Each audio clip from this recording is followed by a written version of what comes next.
খুঁজে পাওয়া যায় না, সবাই খেলেছে, ওরাও ভালো খেলেছে। এটা কোচের স্ট্র্যাটেজি, টিম এবং কোচ এদের সাফল্য।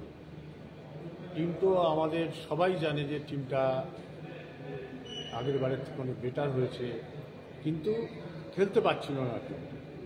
তো আস্তে আস্তে আমার মনে হয় টিম শেপে আসবে এবং ইস্টবেঙ্গলের মতো করে খেলবে। নন্দ মহেশ ওরা পারফর্মারদের জায়গা নিয়ে সমস্যা থাকে। I think so coach will be the best জাজ, বাট আমার আউটসাইড থেকে এটাই মনে হয় যে আর পারফর্মার। ইস্টবেঙ্গল তো লড়াই করে, আমরা একটা সাফারিংসের ভিতর দিয়ে যাচ্ছি, স্টিল আমি মনে করি এখনও যায়নি, we are process. I think so এটা আস্তে আস্তে চলে যাবে।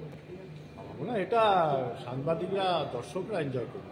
দেখো, এটার জন্য সবাই কিন্তু অপেক্ষায় রয়েছিল, কারণ হচ্ছে ইস্টবেঙ্গল যে দলটা বানিয়েছে এই বছরে সত্যি মানে হারার মতন দল না, কিন্তু যেমন হয় এক একবার টিমটা সেট হতে একটু সময় লেগে যায়, তার মধ্যে কোচ চেঞ্জ হয়ে গেছে, নতুন কোচ এসছে, কিন্তু মানে আমাদের এএফসি কাপ ম্যাচ পর থেকে ইস্টবেঙ্গল যথেষ্ট ভালো খেলছে। লাস্ট ম্যাচ সবাই দেখেছে 9 জন নিয়ে 1 পয়েন্ট পেয়েছে। এই ম্যাচে north east one of the top 3 team ছিল, তাকে হারিয়ে I think from here on East Bengal should start winning more and more matches. অবশ্যই তো আপনারা সবাই তো দেখেছেন, সাংবাদিকরা আমার মনে হয় সব থেকে বেশি ফুটবল বুঝে, তো এই জন্য আমি একটাই কথা বলতে চাই, আমরা তো অ্যাজ আ ফুটবল তো একটু বুঝি, বাট সাংবাদিকরা ওদের বুদ্ধিটা আরও বেশি ভালো।